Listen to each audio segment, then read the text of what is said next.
ओम नमो भगवते वासुदेवाय। नमस्कार दोस्तों आज के इस वीडियो में हम पुरुषोत्तम मास महात्म्य के 27वें अध्याय के बारे में विस्तृत तौर पे वर्णन करेंगे। जानेंगे किस प्रकार से राजा और उसकी पतिव्रता स्त्री जो है एक साथ जो है गोलोक धाम को प्रवेश करते हैं, भगवान श्री हरि के धाम को जाते हैं। इसके साथ ही ये भी जानेंगे किस माह में कौन सा दान करना अति आवश्यक होता है। यदि यह दान आपने नहीं किया तो जीवन में कोई भी पुण्य आपको नहीं मिलने वाला होता है। आइए हम कथा को स्टार्ट करते हैं। सर्वप्रथम हम भगवान श्री गणेश का ध्यान कर लेंगे, उसके बाद कथा का आरंभ करेंगे। श्री वक्रतुंड महाकाय सूर्यकोटि समप्रभ निर्विघ्नं कुरु मे देव सर्वकार्येषु सर्वदा। ओम नमो भगवते वासुदेवाय। श्री नारायण बोले, इस प्रकार कहकर मौन हुए मुनीश्वर वाल्मीकि मुनि को सपत्नीक राजा दृढ़धन्वा ने नमस्कार किया और प्रसन्नता के साथ भक्तिपूर्वक पूजन किया। उस राजा दृढ़धन्वा से की हुई पूजा को लेकर आशीर्वाद को दिया, तुम्हारा कल्याण हो, पापों का नाश करने वाली सरयू नदी को मैं जाऊंगा। इस समय हम दोनों को इस प्रकार बात करते सायंकाल हो गया है। यह कहकर मुनि श्रेष्ठ वाल्मीकि मुनि शीघ्र ही चले गए। राजा दृढ़धन्वा भी सीमा तक वाल्मीकि मुनि को पहुंचाकर अपने घर लौट आया। घर जाकर अपनी गुण सुंदरी नामक सुंदरी स्त्री से बोला।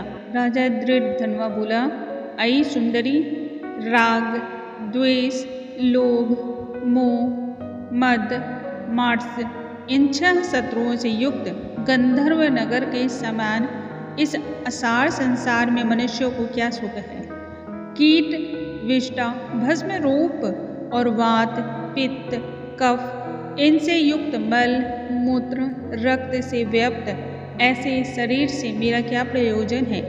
हे वरारोहे, अध्रुव शरीर से ध्रुव वस्तु एकत्रित करने के लिए पुरुषोत्तम का स्मरण कर वन को जाता हूँ। तब वह गुण सुंदरी ऐसा सुन के विनय से नम्रता युक्त तथा सुंदरता से हाथ जोड़कर अपने पति से बोली।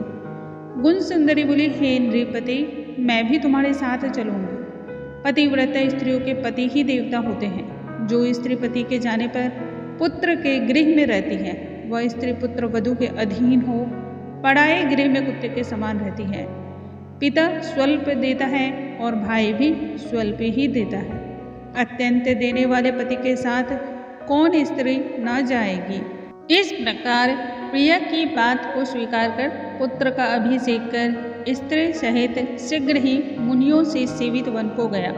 दोनों स्त्री पुरुष हिमालय के समीप गंगा जी के निकट जाकर पुरुषोत्तम मास के आने पर दोनों काल में स्नान करने लगे। हे नारद, वहाँ पुरुषोत्तम मास को प्राप्त कर विधि से पुरुषोत्तम का स्मरण कर भाड़िया सहित तपस्या करने लगे। ऊपर हाथ किए बिना अवलंब पैर के अंगूठे पर स्थिर आकाश में दृष्टि लगाए निराहार होकर राजा श्री कृष्ण का जप करने लगे। इस प्रकार व्रत की अवधि में स्थित हुए तपोनिधि राजा की पतिव्रता रानी सेवा में तत्पर हुई। इस प्रकार तप करते हुए राजा का पुरुषोत्तम मास संपूर्ण होने पर घंटिमाओं के जल से विभूषित विमान वहां आ गया। ऐसे तत्काल आए हुए पुण्यशील और सुशील सेवित विमान को देख स्त्री सहित राजा आश्चर्ययुक्त हो विमान में बैठे हुए पुण्यशील और सुशील को नमस्कार किया। पुनः वे स्त्री सहित राजा को विमान में बैठने की आज्ञा दी। स्त्री सहित राजा विमान में बैठ गई। सुंदर नवीन शरीर धारण कर तत्काल गोलोक को गए। इस प्रकार पुरुषोत्तम मास में तप करके भय रहित लोक को प्राप्त होकर हरि के निकट आनंद करने लगे। और पतिव्रता स्त्री भी पुरुषोत्तम में तप करते हुए पति की सेवा कर उसी लोक को प्राप्त हुई। श्री नारायण बोले, हे नारद, मेरी एक जिह्वा है, इस समय इसका क्या वर्णन करूं। इस पृथ्वी पर पुरुषोत्तम के समान कुछ भी नहीं है। सहस्त्र जन्म में तप करने से जो फल प्राप्त नहीं होता है, वह फल पुरुषोत्तम के सेवन से पुरुष को प्राप्त हो जाता है। श्री पुरुषोत्तम मास में बुद्धिपूर्वक अथवा अबुद्धिपूर्वक किसी भी बहाने यदि उपवास, स्नान, दान और जप किया जाए तो करोड़ों जन्म पर्यंत किए पाप भी नष्ट हो जाते हैं। जैसे दुष्ट बंदर ने अबुद्धिपूर्वक 3 रात तक पुरुषोत्तम मास में केवल स्नान कर लिया तो उसके पूर्व जन्म के समस्त कुकर्मों का नाश हो गया और वह बंदर भी दिव्य शरीर धारण कर विमान पर चढ़कर जन्म मरण रहित गोलोक को प्राप्त हुए। इसलिए यह पुरुषोत्तम मास संपूर्ण मासों में अत्यंत श्रेष्ठ मास है, क्योंकि इसको जाने बिना ही पुरुषोत्तम मास में किए गए स्नान मात्र से दुष्ट वानर को हरि भगवान के समीप पहुंचाया। ओहो आश्चर्य है!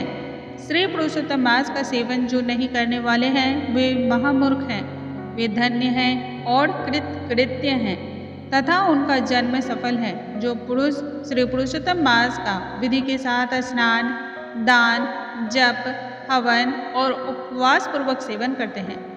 नारद मुनि बोले, वेद में समस्त अर्थों का साधन करने वाला मनुष्य शरीर कहा गया है, परंतु यह वानर भी व्याज से पुरुषोत्तम मास का सेवन कर साक्षात मुक्त हो गया है।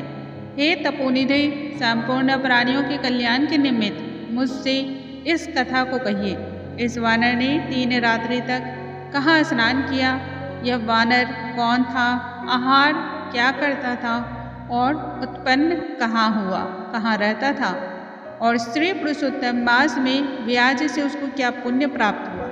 यह सब विस्तार से सुनने की इच्छा करने वाले मुझसे कहिए। आपसे कथामृत श्रवण करते हुए मुझे तृप्ति नहीं होती है। श्री नारायण बोले, कोई केरल देश का अत्यंत लालची, शहद की मक्खियों के समान धन में प्रेम रखने वाला, सर्वदा धन के संचय में करने में तत्पर रहने वाला ब्राह्मण था। उसी कर्म से लोक में कदर्य नाम से प्रसिद्ध था।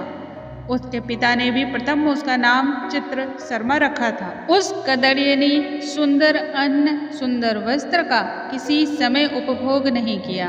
उसको बुद्धि ने अग्नि में आहुति, पितरों का श्राद्ध भी नहीं किया, यश के लिए कुछ नहीं किया और आश्रित वर्ग का पोषण नहीं किया। अन्याय से धन को इकट्ठा कर पृथ्वी में गाड़ दिया। माघ मास में उसने कभी तिल का दान नहीं किया, कार्तिक मास में दीपदान और ब्राह्मणों को भोजन नहीं कराया, वैशाख मास में धान्य का दान नहीं किया और व्यतीत पात्र योग में सुवर्ण का दान नहीं किया, वैधृति योग में चांदी का दान नहीं किया और ये सब दान कभी सूर्य संक्रांति काल में नहीं किया। चंद्र ग्रहण, सूर्य ग्रहण के समय न जप किया और न अग्नि में आहुति दी। सर्वत्र नेत्रों में आंसू भरकर दीन वचन कहता था। वर्षा, वायु, आतप से दुखी, दुर्बला और काले शरीर वाला वह मूर्ख सर्वदा धन के लोभ से पृथ्वी पर घूमा करता था। कोई भी इस ब्राह्मण को कुछ दे देता, इस तरह बार बार कहता हुआ गौ के दोहन समय तक कहीं भी ठहरने में असमर्थ था। लोक के प्राणियों के धिक्कारने से जला हुआ और उद्विग्न मन होकर घूमता था। उसका मित्र कोई बनेजर वाटिका का मालिक था। उस कदर्य ने उस माली से बार बार रोते हुए अपने दुख को कहा, नगर के वासी मेरा नित्य तिरस्कार करते हैं, इसलिए उस नगर में मैं नहीं रह सकता हूँ। इस प्रकार कहते हुए उस कदर्य ब्राह्मण के अत्यंत दीन वचन को सुनकर माली दयार्थ से चित्त हो गया। शरण में आए हुए उस दीन ब्राह्मण पर माली ने दया करके कहा कि हे कदर्य, इस समय तुम इसी वाटिका में वास करो। नगर वासियों से तिरस्कृत हुआ उस कदर्य ने उस माली के वचन को सुन प्रसन्न होकर उस वाटिका में रहने का निश्चय किया। नित्य उस माली के पास वास करता और उसकी आज्ञा का पालन करता था। इसलिए उस कदर्य में माली ने दृढ़ विश्वास किया और उस कदर्य में अत्यंत विश्वास होने के कारण माली ने उस कदर्य ब्राह्मण को अपने से छोटा बगीचा का मालिक बना दिया। इसके बाद उस माली ने यह निश्चय किया कि कदर्य हमारा आदमी है, इसलिए वाटिका की चिंता को छोड़कर राज मंदिर का सेवन किया। राजा के यहाँ उस माली को बहुत कार्य रहता था, इसलिए और पराधीनतावश वाटिका की ओर वह कभी नहीं आया। वह अत्यंत दुर्बल कदर्य उस वाटिका के फलों को आनंद से अच्छी तरह भोजन करता और लोभवश बचे हुए फलों को बेच देता था। निर्भय पूर्वक उस बगीचा के फलों को बेचकर सब धन स्वयं ही रख लेता।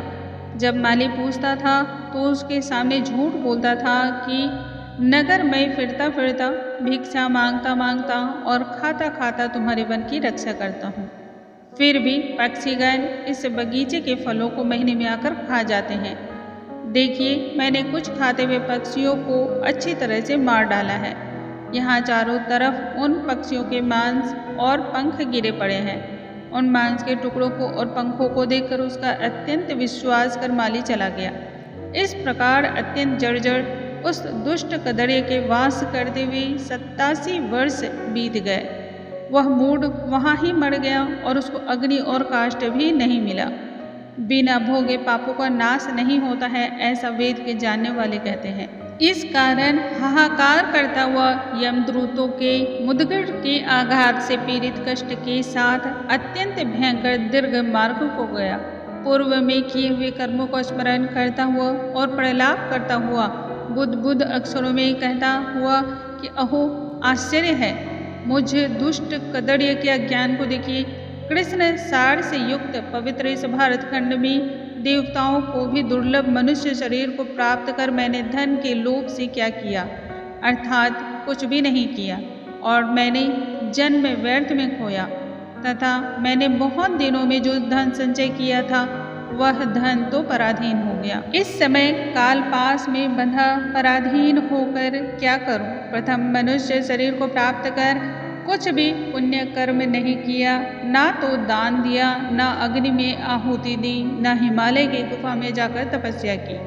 मकर के सूर्य होने पर माघ मास में ना तो गंगा के जल का सेवन किया, पुरुषोत्तम मास के अंत में 3 दिन का उपवास भी नहीं किया और कार्तिक मास में तारागण के रहते प्रातः स्नान भी नहीं किया। मैंने पुरुषार्थ को देने वाले मनुष्य शरीर को भी पुष्ट नहीं किया। अहो आश्चर्य है, मेरा संचित धन पृथ्वी में निरर्थक धरा रह गया। दुष्ट बुद्धि होने के कारण जीवन पर्यंत जीव को कष्ट दिया और मैंने जठराग्नि को भी कभी अन्न से तृप्त नहीं किया। किसी पर्व के समय भी उत्तम वस्त्र से शरीर को आच्छादित नहीं किया, ना तो जाति के लोगों को, ना बांधवों को, ना स्वजनों को, ना बहन को, ना दामाद को, ना कन्या को, ना माता पिता को, ना छोटे भाई को, और ना ही पवित्र स्त्री को, ना ही पवित्र ब्राह्मणों को। इन लोगों को एक बार भी मिठाई से कभी तृप्त नहीं किया। इस प्रकार विलाप करते हुए उस कदड़िए को यमदूत यमराज के समीप ले गए। उसको देखकर चित्रगुप्त ने उसके पाप पुण्य को देखा और अपने स्वामी धर्मराज से कहा कि हे महाराज, यह ब्राह्मणों में अधम कृपण है। धन के लोभी इस दुष्ट कदड़िए का कुछ भी पुण्य नहीं है। वाटिका में रहकर इसने बहुत पाप किया है। माली का विश्वास पात्र बनकर साक्षात स्वयं फलों को चुराया और जो पके पके फल थे उसको खाया। जो खाने से बचे हुए फल थे उनको इस दुष्ट ने धन के लोभ से बेच डाला। एक फलों की चोरी का पाप, दूसरा विश्वासघात का पाप। हे प्रभु, ये 2 पाप इस कृपण में अत्यंत उग्र हैं और भी इनमें कई प्रकार के अनेक तरह के पाप हैं। नारद मुनि बोले। इस प्रकार ब्रह्मा के पुत्र चित्रगुप्त के वचन को सुनकर अत्यंत क्रोध से युक्त धर्मराज ने कहा कि यह कदड़िए 1000 बार वानर योनि में जाए और विश्वासघात का फल इसको बाद होवेगा। इस प्रकार से पुरुषोत्तम मास महात्म्य के 27वें अध्याय की समाप्ति होती है। बोलो श्री नारायण की जय, स्वामी नारायण की जय। श्रीमन्नारायण नारायण हरे हरे, जप लो नारायण नारायण हरे हरे, रट लो नारायण नारायण हरे हरे हरे हरे। दोस्तों, अगले वीडियो में हम पुरुषोत्तम मास महात्म्य के 28वें अध्याय के बारे में वर्णन करेंगे। तब तक के लिए नमस्कार। ओम नमो भगवते वासुदेवाय।